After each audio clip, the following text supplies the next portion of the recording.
Have you ever looked at someone, maybe a friend, a co-worker, or even someone you let close and felt something was quietly off, as if their presence drained your peace instead of adding to it? You couldn't explain it, but something inside you whispered, "Be careful." If you've ever felt that subtle warning, stay with me, because today we're diving deep, very deep into 10 evident signs that an evil person might be sitting right next to you. And before we even begin, let me plant a question in your mind. What if the most dangerous person in your life isn't the one who shouts, but the one who smiles? Hold on to that thought, because everything that follows will make that question echo louder and louder. Early philosophers, especially the Stoics, understood human nature in a way few people do today. Marcus Aurelius once wrote something that stuck with me even when I didn't fully understand it. The soul becomes dyed with the color of its thoughts. Back then, I thought it was just poetic. Today, I understand it was a warning.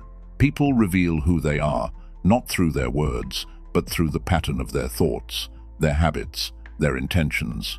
I've learned this the hard way, quietly, slowly, uncomfortably. So, as I share these 10 signs, I want you to reflect, not with fear, but with clarity. Stoic clarity, the kind that cuts through illusion and reveals what's real, what's harmful, and what needs distance. Let's begin. Sign 1. They smile with their lips, but never with their eyes. Let me ask you something. Have you ever watched someone smile at you, yet you felt colder instead of warmer? The Stoics believed the eyes were windows to a person's inner city. You can paint your walls, adjust your posture, rehearse your words, but that inner city, the eyes betray it. I remember one person I used to work with. On the surface, they were charming, helpful, always showing teeth. But whenever they smiled at me, something felt stiff, rehearsed, hollow. It was as if their face moved, but their soul didn't. That's the first sign of someone with dark intentions. Their facial expressions feel like costumes, not emotions. An evil person doesn't feel with you. They only perform. And here's a small micro-reward insight. If your nervous system reacts before your logic does, trust that. Your intuition is a finely tuned survival instrument. Ask yourself, does the person's presence warm your spirit, or does it leave you constantly scanning the room? Sign 2. They make you feel guilty for things you didn't do. Here's where the tension builds. An evil person doesn't attack you directly at first. They test your boundaries. They shift blame subtly. They distort narratives. They turn simple misunderstandings into moral crimes that you are somehow responsible for. When someone consistently makes you feel like you're walking on glass, that's not misunderstanding. That's manipulation. Epictetus said it best. When someone shows you what harms your peace, walk away. But evil people don't want you to walk away. They need you confused, off balance, unsure of yourself. They make you apologize for things they did. They make you feel responsible for their emotions. They take your kindness and turn it into a weapon. And here's the Stoic insight. Guilt is a tool, and evil people wield it like a surgeon's knife. Side 3. They study you more than they know you. This one is subtle but dangerous. An evil person doesn't get close to you because they care. They get close to map your weaknesses. They observe your reactions. They test your thresholds. They take note of what hurts you, what motivates you, what scares you, what you're insecure about. I once had a friend, at least I thought they were a friend, who remembered every small insecurity I ever mentioned. At first, it felt like they were understanding me deeply, but later, they used those same insecurities as weapons in moments when they wanted control. Here's what I learned. Healthy people learn you to love you. Unhealthy people learn you to use you. Evil people learn you to break you. Stoicism teaches what you share should align with what they have earned. If someone is collecting your vulnerabilities like data, be careful. Sign 4. They enjoy your discomfort, even if they hide it. Have you ever told someone something painful and instead of compassion, you sensed a flicker, just a flicker of pleasure behind their eyes? That flicker is everything. You can pretend you didn't see it. You can give them excuses. You can tell yourself it was nothing, but your soul knows. Evil people don't celebrate your success. They celebrate your stumbling. They feel entertained when you're anxious. They feel alive when you're struggling. They feel powerful when you're unbalanced. Marcus Aurelius wrote, "The man who rejoices at another's misfortune has corrupted his own soul." Well, foe, a stoic heart remains steady, but an evil heart feeds on chaos. And if someone is energized by your pain, you're not sitting next to a friend. You're sitting next to a threat. Sign 5. They are polite in public, but cruel in private. This is one of the clearest indicators. Evil people are artists of duality. They know exactly when to turn the charm on and off. In public, they shine. In private, they strike. In front of others, they are generous. Behind closed doors, they are cutting. This is why so many people are fooled by them. Because evil doesn't always express itself through violence. Sometimes it expresses itself through selective kindness. The Stoics taught that the true character of a person appears when witnesses disappear. They called this the solitude test. Ask yourself, how does this person treat you when no one else is watching? Do their morals evaporate with the audience? If yes, walk away. Side 6. They rewrite reality to make you doubt your own. This one is huge. If you have ever explained something clearly, only for someone to twist your words into something you never said, if they make you feel crazy, overreacting, or too sensitive, if they reinterpret events to make you look wrong or irrational, you're not dealing with confusion.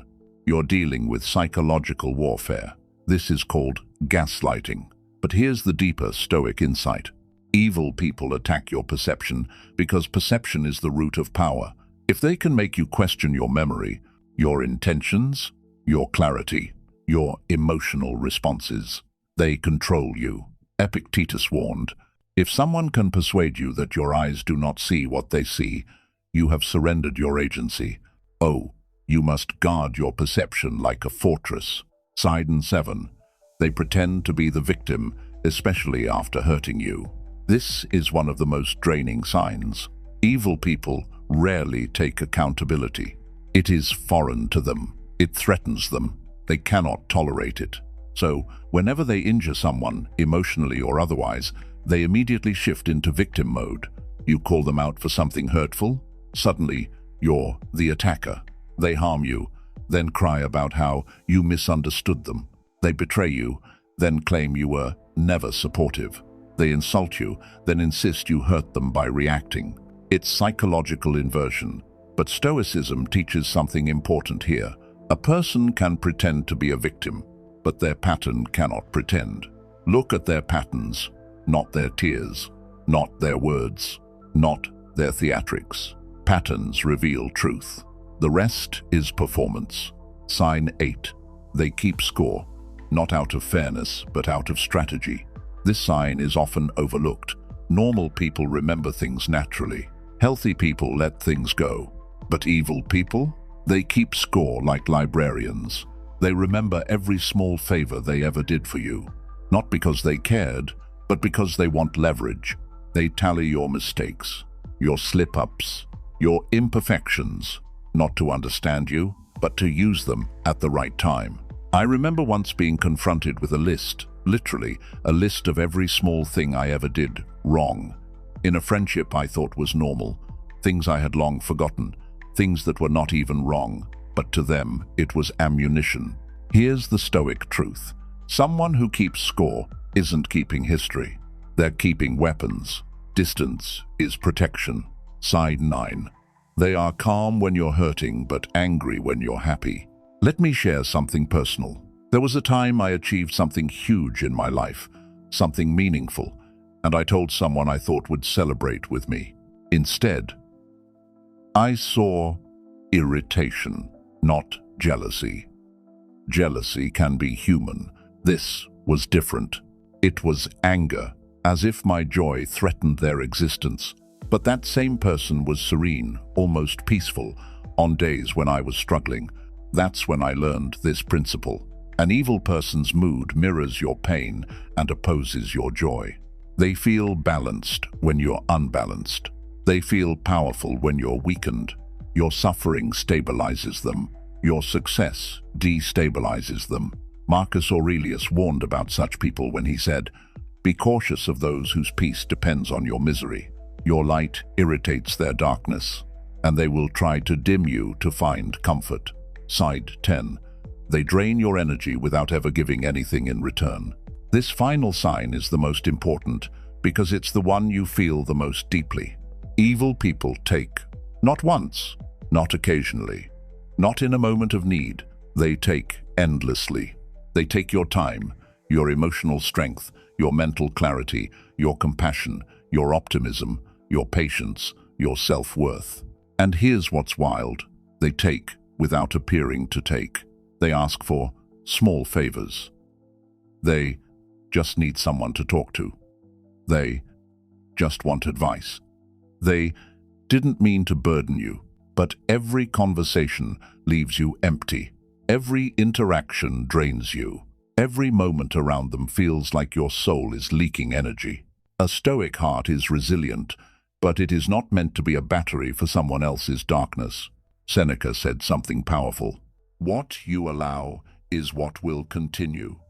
And sometimes the greatest act of stoic courage is stepping away from a person who thrives on your exhaustion. The moment of realization. Now let me ask you again, what if the most dangerous person in your life isn't the one who shouts, but the one who smiles? After hearing these 10 signs, something inside you might feel heavy. Not because this message is dark, but because it is true. Clarity often feels uncomfortable at first. Truth often feels like a disruption. But once clarity enters, it never leaves quietly. And here's the deeper stoic reflection. You cannot control who sits next to you in life, but you can control who stays next to you. You can control your boundaries, your distance, your circle, your peace. You can't purify every soul around you, but you can protect your own, the insight. Evil doesn't always appear as violence. Most times, it appears as inconsistency, as emotional imbalance, as manipulation, as silent sabotage, as disguised intentions. The Stoic path is not about fear, it's about awareness. When you recognize these patterns, you reclaim your power. You regain your agency. You restore your sense of direction. And most importantly, you begin choosing peace intentionally. Closing line. Protect your mind, guard your spirit, and never apologize for choosing peace over proximity. If this message opened your eyes even slightly, then let me ask you, what kind of person do you choose to be from today onward? Someone who tolerates silent harm, or someone who walks through life with the calm, unshakable strength of a modern Stoic? If you choose clarity, wisdom, and self-protection, then you are already becoming part of the Stoic Power Codes community. And if you want more insights like this, deep, reflective, empowering, then remember to subscribe, because the path to inner strength is a journey we walk together. Now tell me, which of these 10 signs hit you the hardest? And what will you do with this clarity in your own life?